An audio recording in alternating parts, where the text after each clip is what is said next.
What's up, everybody? Josh here with JM Junk Movers, and we have the awesome secret weapon, Melissa, again here.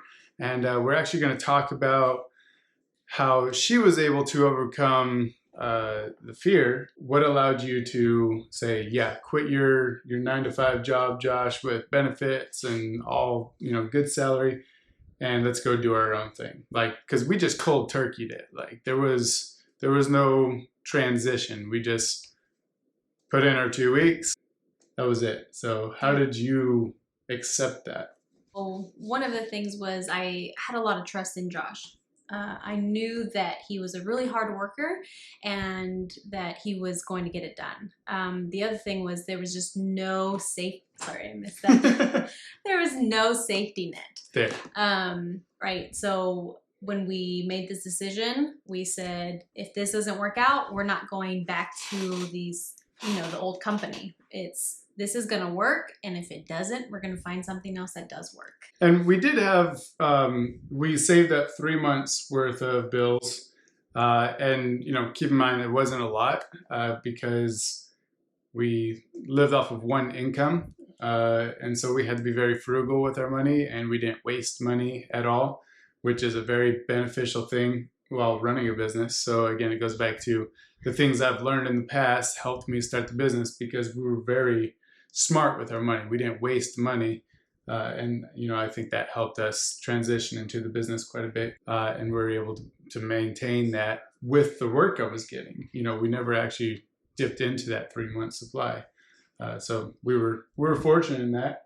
I just made it happen, and to make money, and our industry, it's not too hard as long as you're smart with it and you know how to market and sell. Another thing, I actually grew up with an entrepreneurial father. He started a business from the ground up, like literally bucket of water, rags, some soap, and he went door to door cleaning windows. And now he's made that into a multi-million-dollar company, and he has multiple companies. For me, I saw him every day taking risks, and so it was normal to me. And so to be able to same things in Josh, I just knew that he would be able to do it. Her dad and I, we like from the moment we met, we're like two peas in a pod, just very identical in personality and willpower and stubbornness. So, he ran his business the old school way. He started his business by pounding on doors. He got the few really good contacts, and, his business exploded because of that. I do it kind of similar to everybody else. It's about Google now, marketing and marketing yourself, not so much door knocking. So he has very different ideas on how to build a business. Modern business building is much faster now than what it was 20, 30 years ago. So I can't really pick his brain as a mentor because he grew up in a different world. He was pretty comfortable in his ways, but his willpower is something that definitely helps me, and having resources and mentors is a big thing. I've talked about that in some other videos. Having good people in your life is a very good positive. Another thing that I learned from my father is that failure is not an excuse. So if it wasn't going to work out, we were going to find something that did work. I remember a lot of times my dad telling us that there was a lot of, decisions that he would make, whether that's for our family or for the business, that a lot of his friends or colleagues were fearful of for him, thinking, you're not going to make it. You're probably going to fail. And he didn't let that stand in his way. For him, he would respond with, I don't care. It doesn't matter. If I lose my house, I'll buy another one. If I don't get this job, I'll get another one. And so it made us very comfortable with failure. Rather than fearing it, we were able to always meet it straight on. And one of your sisters, she has her own business. Her husband has his own business. One of your brothers is probably going to follow suit. So it's definitely, been bred and taught into your family. Mm-hmm. For me, I didn't have anything. So I pretty much built everything from scratch on my mental and, emotional, thanks to her on the emotional side of everything. So very different aspects, but you can definitely see the difference between my family and her family, and the difference in mentality between your siblings and my siblings. So it's very interesting. Psychology is a very fun thing to study up on and understand. So Another thing is like, a lot of our friends, they would ask us like, are you scared? They would ask her, not me.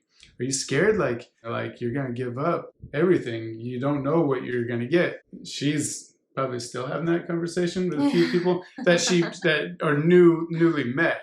She meets somebody new and they're like, oh man.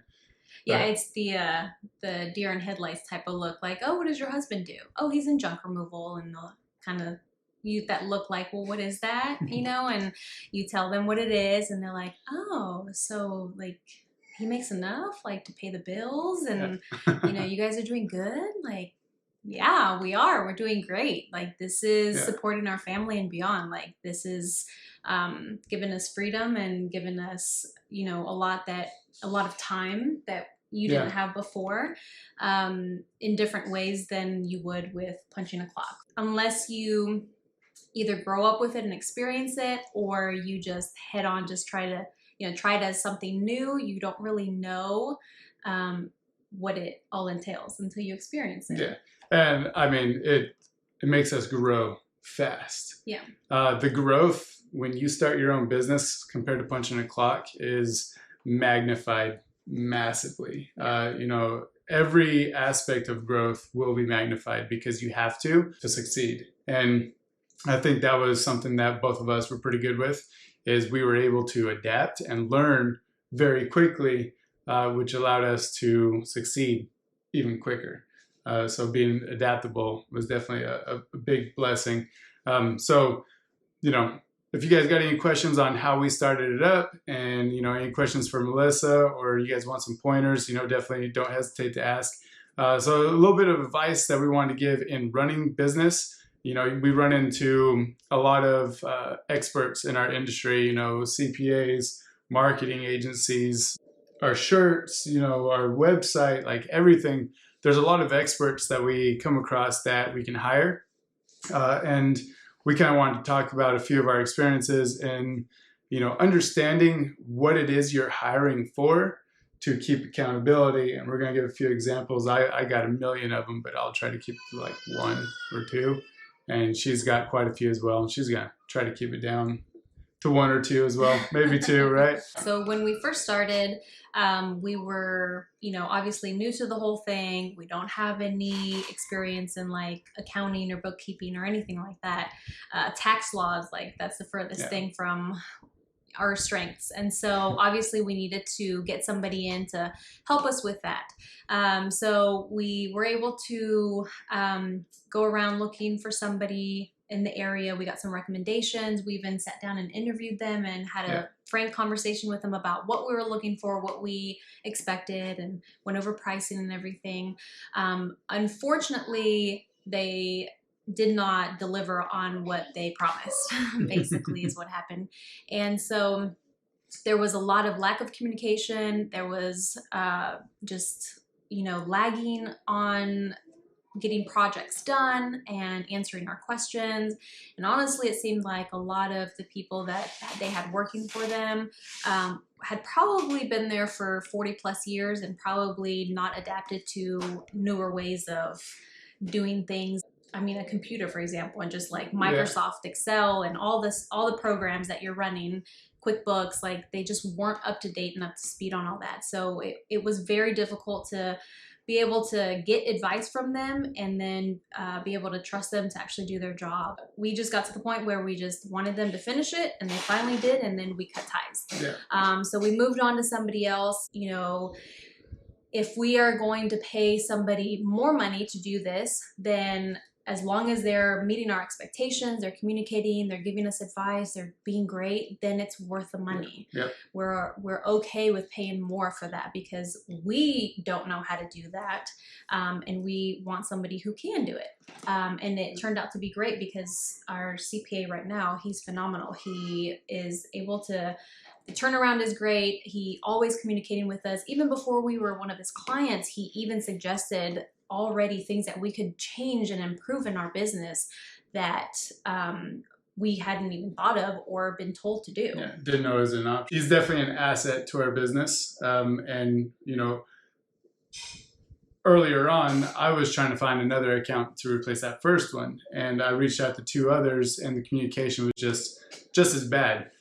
So I told her, I was like, look, doesn't matter. Find somebody that can do what we need them to do. It doesn't matter what the price is. Taxes are something we can't mess with, and we don't want to overpay. So find somebody. It doesn't matter what the price is. And she found this guy, and he was phenomenal. He did everything we wanted him to do. Bigger price tag by a lot, but we don't have to worry about it. You know, he does. He does everything. He tells us when we can spend more, when we can spend less. You know, when he tells us everything. So get a good CPA in your corner, guys. That is in your corner, not their corner, and not just trying to collect a check from you. Yeah. So that's very good advice.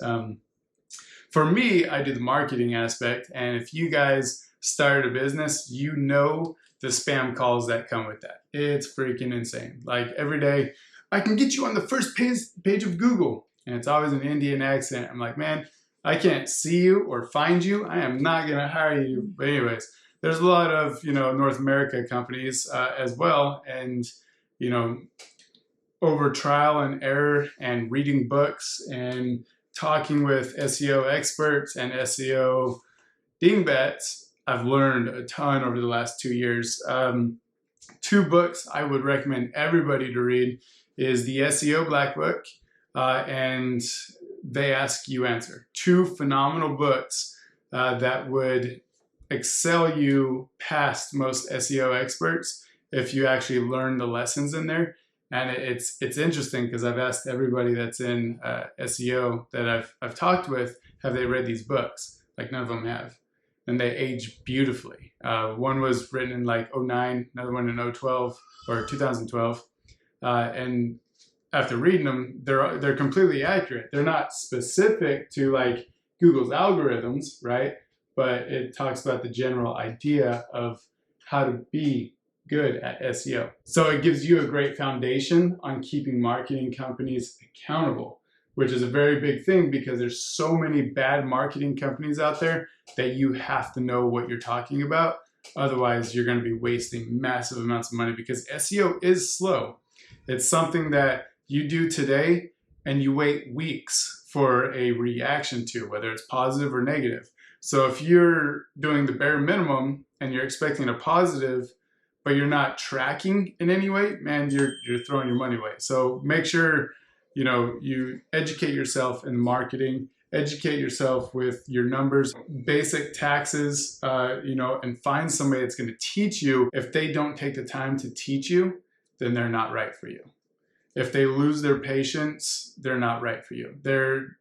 We have to keep our patience. We're expected to. Expect that out of the people that you hire as well. So that was a fairly long video, guys. Sorry about that. Hopefully you get something from all of this. Again, if you got any questions, feel free to like and subscribe.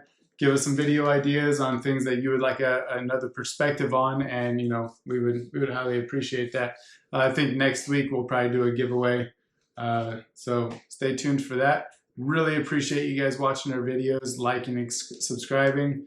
It definitely helps us out. It's pretty fun. It makes us reflect on past things, and hopefully we can pass on some of our experiences to you guys so you can apply them in your life and your business. So again, thank you. Have a fantastic week, and we'll see you next time. Thanks.